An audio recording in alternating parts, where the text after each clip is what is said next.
বাংলাদেশ জাতীয় দলের অলরাউন্ডার মেহেদী হাসান মিরাজ বলেছেন, ক্রিকেটারদের নিয়ে দর্শকদের মধ্যে পরিকল্পিতভাবে ভুল ধারণা তৈরি করা হচ্ছে।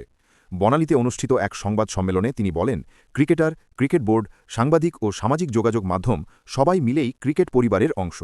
অথচ অনেক সময় ক্রিকেটারদের ইতিবাচক দিক আড়াল করে কেবল নেতিবাচক বিষয়ই সামনে আনা হয়। মিরাজ বলেন, আমরা যখন মাঠে খেলি তখন সবাই আসে, কিন্তু দর্শকদের রীতিমতো ভুল বোঝানো হচ্ছে। আমাদের ভালো দিকটা সামনে আনা হচ্ছে না, তাই অনেক দর্শক আমাদের বুঝতে পারছে না। পরিচালক এম নাজমুল ইসলামের পদত্যাগ দাবিতে ডাকা এই সংবাদ সম্মেলনে কোয়াবের নেতৃত্বাধীন ক্রিকেটারদের পাশাপাশি জাতীয় দলের ৩ সংস্করণের অধিনায়ক এবং বিপিএলে অংশ নেওয়া রংপুর রাইডার্স, নোয়াখালী এক্সপ্রেস ও চট্টগ্রাম রয়্যালসের ক্রিকেটাররাও উপস্থিত ছিলেন।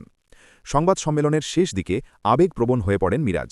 তিনি বলেন, খারাপ খেললে অনেকেই দাবি করেন ক্রিকেটাররা নাকি দর্শকের করের টাকায় খেলেন, যা একেবারেই সত্য নয়। তিনি আরও যোগ করেন, আমরা এত গালি খাওয়ার পরও দর্শকের সঙ্গে ছবি তুলি, জড়িয়ে ধরি। চাইলে তো আমরা ছবি তুলতাম, কিন্তু কখনোই সেটা করি না। ক্রিকেটকে অপমান করা হলে তা মেনে নেওয়া হবে না, এমন হুঁশিয়ারিও দেন মিরাজ। তিনি বলেন, আজ আমি মেহেদী হাসান মিরাজ হয়েছি ক্রিকেটের কারণে। আমার কিছুই ছিল না, ক্রিকেটই আমাকে সব দিয়েছে। ক্রিকেটকে কেউ অসম্মান করলে আমরা সবাই একসঙ্গে দাঁড়াব।